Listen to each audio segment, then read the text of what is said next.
disclaimers and things. The first one is, even though I am fascinated by Asetianism, I am not affiliated with the Asetian or any other vampiric house, clan, coven, order, whatever you want to call them.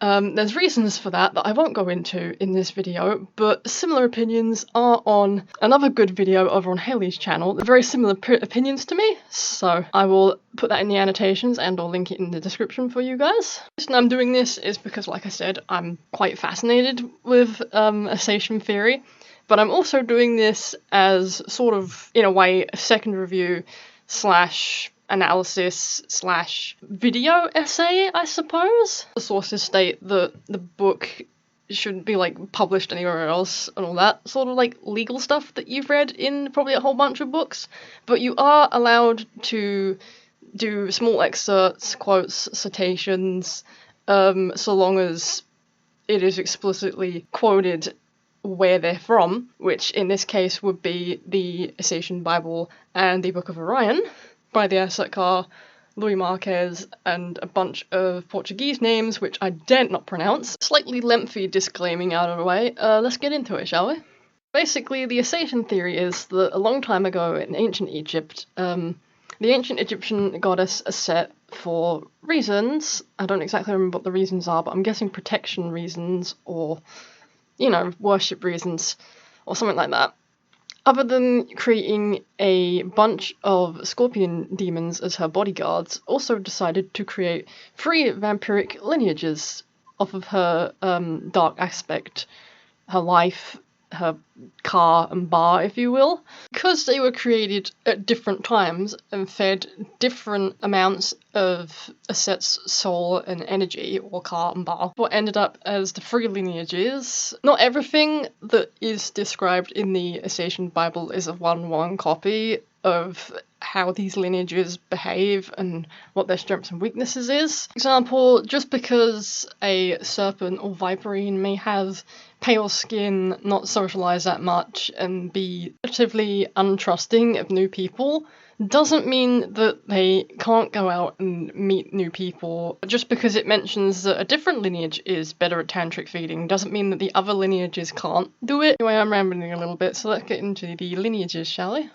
First lineage on our list today is the serpents, or the Vampyres. The Asetian Bible goes on to say that the lineage of Vampyres, also known as the serpents, are possibly the most predatory of bloodlines, resulting in the most severe vampiric of the 3 lineages. Being the most physically fragile of the 3 lineages is not always directly perceived. Vipers do not have a great connection with the physical realm, particularly in their own bodies, having constant problems with grounding and without fully living in the material world. Their weak connection with their bodies can be commonly perceived by lower body temperatures, more noticeable in the coldness of their hands and feet, being owners of deep dark eye colours and weak fragile hair. The lineage of the serpents has the greatest energy need, resulting from the highest energetic metabolism.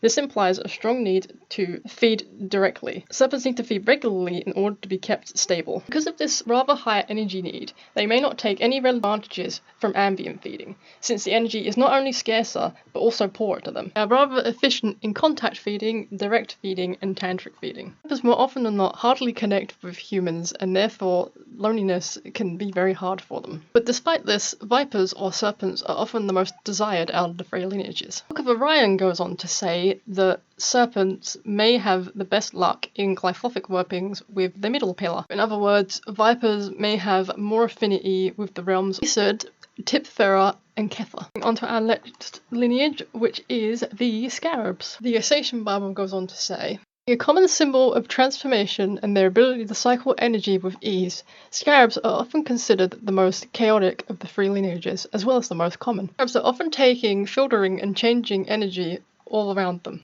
This can often be seen as a good thing, considering the ease and cycling of energy, and basically giving them unlimited energy, also comes with downtime of energetic instability. To their constant cycling and filtering and absorption of energies, this is absorbed into them, and therefore scarabs can accidentally lose some of their sense of self, because most of their energy is being overrun. Scarabs are one of the best energy-wise and with the consumption of food, considering their bodies are very much grounded, unlike the serpents, and relatively easy for them.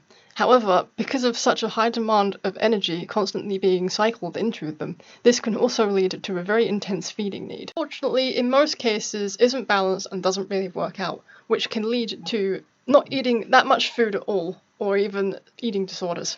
When they're not around people they generally like and care about, their personalities can seem to flip to a slightly more rude personality. This often results in being relatively manipulative, always questioning, and possibly impulsive lying. Fed upon by the other vampiric lineages, however, some scarabs seem to have some enjoyment of this sensation. The Book of Orion suggests that scarabs are better off working with the right pillar for glyphophic workings. This includes the realms of Choma, Chesed, and Nazat. Moving on to the third and final lineage, the Scorpions. The Asetian Bible goes on to say, lineage of the Scorpion. Like their wild scorpion counterparts in Egypt, are known for their defensive mechanisms, protective natures, and strong personalities. They are the second most common of the three lineages. Scorpions are believed to be the most grounded and down on earth of the three lineages. Also have the slowest energy metabolism of the three. It allows them to not have to be able to vampiric feed for long periods of time, sometimes even like a fast. Scorpions have the strongest physical connections to the earth of the three lineage, making them have possibly the best immune system of the three lineages. Therefore, it is very hard for them to become sick unless maybe they have some sort of energetic imbalance. Scorpions are said to be the lineage that is best at tantric feeding. Many times they will often feed this way without having to feel pleasure of their own. Experience and energies released by the partner is often all that is needed for a scorpion to be happy with the tantric exchange. Underneath their tough, shelly exterior, scorpions are often seen as the lineage of passion. Feelings that they do not easily feel or attribute to everybody.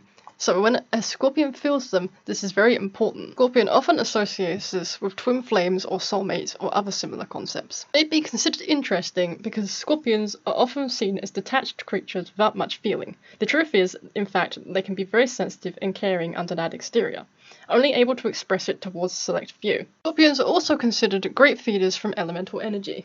The most psychically inclined and more prone to psychic feeding than the other two lineages, specifically Vampyres, more often than not are considered more sanguivores, but can also feed psychically. The Book of Orion suggests that for glyphophic workings, scorpions are more associated with the right pillar, Bina, Gebera, and Yod. That being said, however, all lineages can work with all pillars and all branches and all tunnels of the glyphophic tree. They especially all work well together under Malkuth and Dath, known as the Hidden Realm or the Abyss. I can't say much about glyphophic workings as I haven't done it personally, I'm just saying what the book suggests. Find a good video on it somewhere to link, but that's all I really wanted to say in this video.